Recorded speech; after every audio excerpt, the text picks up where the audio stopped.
जीवन रे गोटे कथा सबु बेले मने रखिबे, जेतेबेले मनीष तले थाए सेतेबेले सबुठु अधिक सहारा दरकार पड़े, किंतु जेतेबेले से ऊपर को जाए सेतेबेले से सही सहारा को भूली जाए।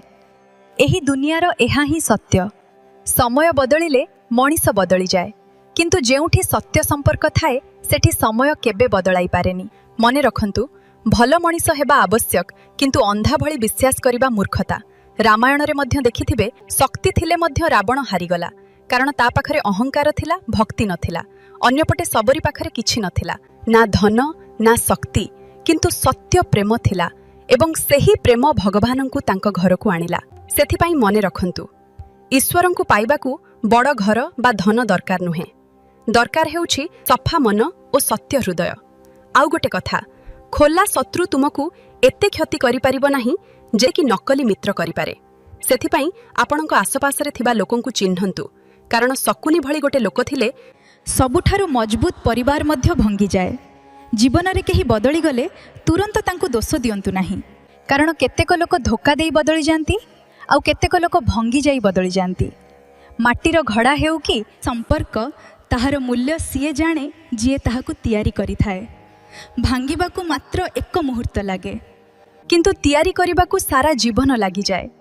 सेथिपाई संपर्क को संभाली रखंतु, एहा बाजार रे मिलेनी। गोटे कथा सबु बेले मने रखंतु, मनीषर सुंदरता मुहरे नुहे आचरण रे देखा जाए। आपण जेते शिक्षित हेउंतु, जदि आचरण भल नुहे तेबे सेई शिक्षार मूल्य किछि नाही। सबुठु सहित भल कथा कहंतु, बड़ मानंकु सम्मान दियंतु, छोट मानंकु स्नेह करंतु, कारण उत्तम आचरण ही आपनकु सबुठु अलगा करे। तेणु आजि ठारु आचरण को सुंदर करंतु, जीवन स्वतः सुंदर होई जिवो। रक्त मांसर एही शरीर उपरे एते गर्व काहेकि? एहा तो केवल किछि दिनर अतिथि, समय आसिले धूली रे मिसि जिवो। जी जे रूप, शक्ति और यौवन उपरे आमे गर्व करूछु, सेगुड़िक काली धीरे धीरे हराई जिवो। गोटे कथा सबु बेले मने रखिबे, केबे भी एहा भाबिबेनी जे मु एकुटिया, बरं एहा निश्चित भावे भाबंतु मु एकुटिया हेले मध्य पर्याप्त। काहेकि ना मनीष जीवन रे सफलता, सम्मान एवं शेष यात्रा सबु किछि एकुटिया रे ही पूर्ण करे।